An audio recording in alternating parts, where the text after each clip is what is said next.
एक आवाज मला माहिती आहे, कारण मी तो ऐकलाय लहानपणापासून. बाळासाहेबांचा. मराठी मनाचे मानबिंदू, हिंदू हृदय सम्राट, शिवसेना प्रमुख बाळासाहेब ठाकरे यांचा. हो रिक्षा, थॉमसवाडी येणार का? नाही नाही,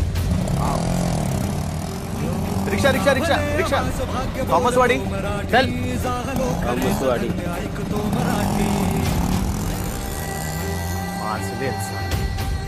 ए, रडायचं नाही, लढायचं. आणि याद राखा, याल तर आमच्यासह आणि नाही आला तर तुमच्याशिवाय. अरे चाललंय काय? कुणाची मुंबई, कुणाची मुंबई? अरे मुंबई कुणाच्या बापाची नाही आहे, मुंबई आपली आहे, आपली. अरे आत्मबळ असेल तर जगाच्या पाठीवर कुठेही जा, तुम्हाला कधी मरण नाही. वयाने म्हातारे व्हा चालेल, पण विचाराने म्हातारे होऊ नका. वाया नाही गेलं, वाया काहीच जात नाही. नळाचं पाणी सुद्धा फुकट गेलं तरी गटाराला मिळतं आणि गटार तुडुंब भरतात.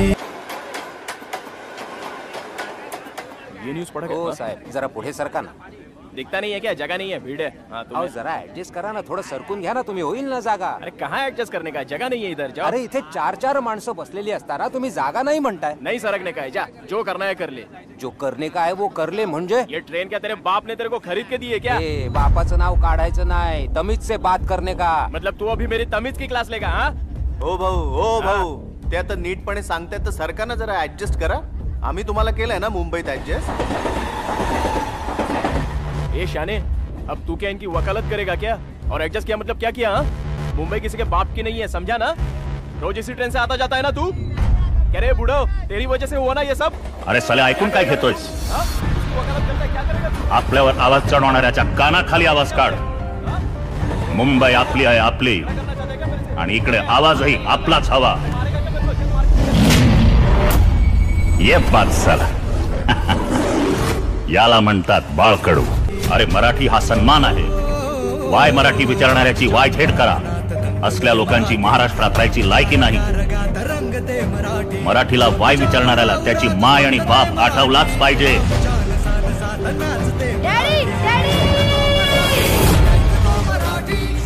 एकच सत्य, नो पेन नो गेन. हो दादा, थॉमसवाडीला येणार का? नाही बोलले तर ऐकायला येत नाही काय? चल. सामान्य माणसाचा आवाज ज्यांच्यापर्यंत पोहोचत नाही त्यांच्या कानाखाली आवाज काढावा लागतो, त्याशिवाय त्यांना ऐकू येत नाही. ए नाही, बी फॉर बाळकडू. ये बात सर. माझे विचार हे तुमच्या विचारातून जन्माला आलेत, ते वेगळे नाहीत. तू तुझ्या मनाला विचार काय वाटतंय, आणि जे प्रामाणिकपणे उत्तर येईल त्याला पैकीच्या पैकी मार्क मी देईन. आता जा, लाग कामाला. स्वतःची जागा स्वतः मिळव. हे सगळे नियम आणि कायदे कोणासाठी? सामान्य माणसाला त्रास देण्यासाठी? जाळून टाका ते कायदे. चला, असा फालतूपणा चालणार नाही. जनहिताच्या आड येणारे कायदे आणि नियम बदलायलाच पाहिजे.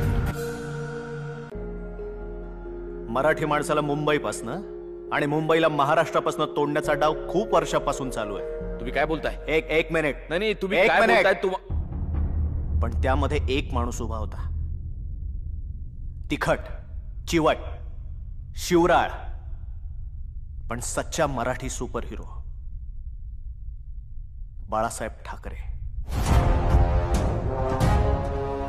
ज्यांनी हे घडू दिलं नाही. अजूनही ते करण्याचा प्रयत्न चालू आहे, पण तो हाणून पाडण्यासाठी बाळासाहेब अजूनही इथेच आहे. ते कुठेही गेले नाहीये. मुंबईत राहणाऱ्या कितीतरी लोकांना मराठी येत नाही. काय फरक पडतो? आमच्या ऑफिसमध्ये पण आहेत त्याचे लोक. मग स्टाफ बदला ना. महाराष्ट्रात आणि मुंबईत ऑफिस असेल तर मराठी यायलाच हवं. तुम्ही नाही शिकलात मराठी? हा, कारण मला आवडतं. I like Marathi. एक्झॅक्टली. मग तुमच्या स्टाफ मध्ये गोडी निर्माण करा की मराठीची. खरंच गोड आहे मराठी. पण सर, गोडी अशी फोर्सफुली कशी काय क्रिएट करणार? ती मुळात असावी लागते, जन्मापासून. चांगल्या गोष्टीची गोडी नसेल तर ती लावणं, यालाच आपण संस्कार म्हणतो ना. आणि मराठीची गोडी लावण्यासाठीच आपण बाळकडू पाचतो. कितीही कडू असलं तरी, कारण त्यातच बाळाचं हित असतं. सगळ्यांनी या मुंबईत. मुंबई आपली आहे. इथले रस्ते, इथल्या गल्ल्या, इथली घरं, इथले फुटपाथ, इथली हवा, इथलं पाणी, इथला श्वास, हे सगळं आपलं आहे.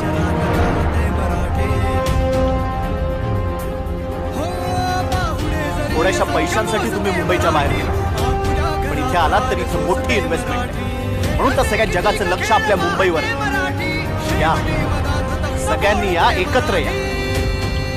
बघूया कोणाचा बाप आपल्याला अडवतो. आणि तुम्हाला वाटतं की ते येतील परत? येतील, सगळे येतील. मानानं येतील आणि माचात राहतील.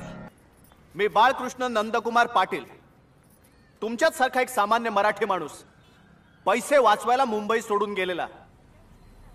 पण एका आवाजाने मला परत आणलंच. आधी मला तो आवाज माझा सायकोलॉजिकल प्रॉब्लेम वाटला होता, पण आता कळलं तो प्रॉब्लेम नाहीये, सोल्युशन आहे. मराठी माणसाच्या प्रत्येक प्रॉब्लेमवरचं सोल्युशन.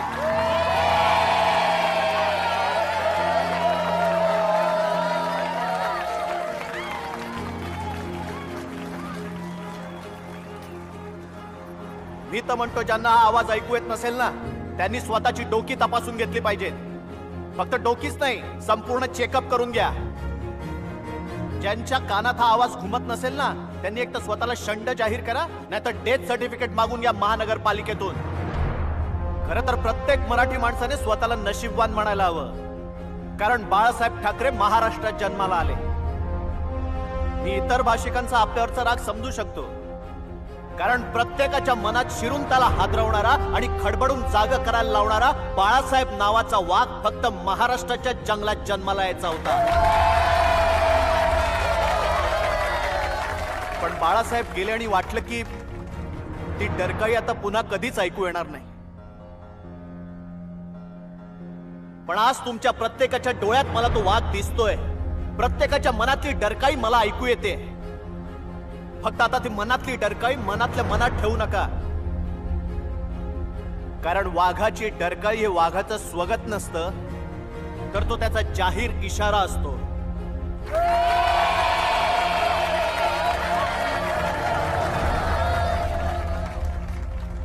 मी सगळं बोलतोय, पण मला राजकारणात यायचं नाहीये. मला फक्त एक आवाज तुमच्यापर्यंत पोहोचवायचा होता, जो आता पोचलेला दिसतोय. काही आवाजांना माईक आणि स्पीकरची गरज नसते. तो आवाज सळसळत्या रक्तातून वाहतो. मी फक्त त्या सिस्टीमच्या सर्व्हिसिंगचं आणि क्लिनिंगचं काम केलं, आणि त्यासाठी जे हत्यार वापरलं त्याचं नाव बाळकडू.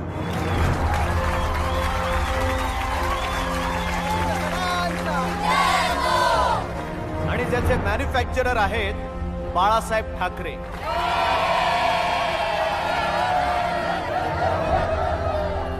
आज माझी खात्री आहे, लग्न करून मुंबईत राहायचं असेल तर मराठी मुलीला आता मराठी मुलाशिवाय दुसरा पर्याय नसेल.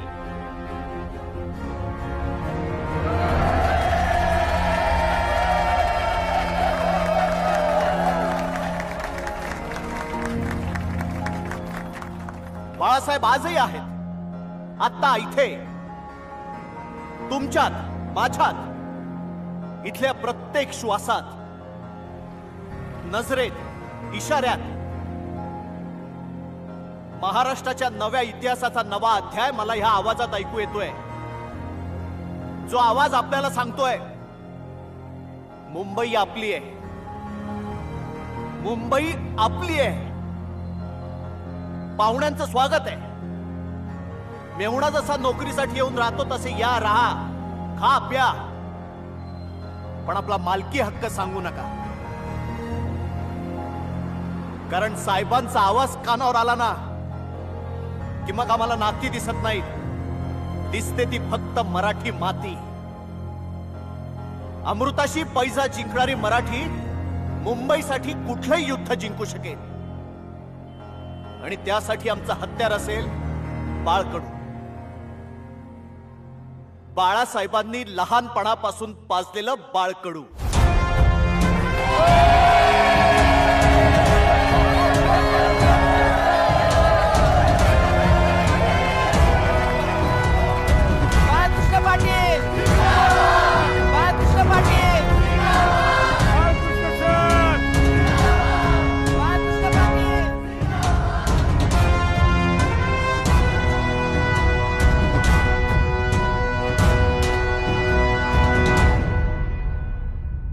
आता जरा थांबा, उठू नका.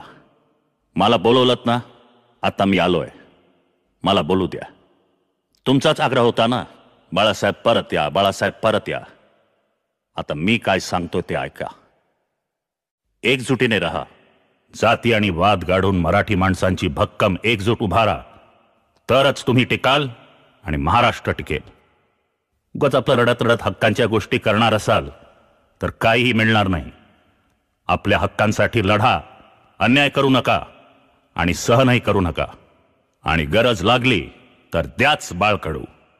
जय हिंद, जय महाराष्ट्र.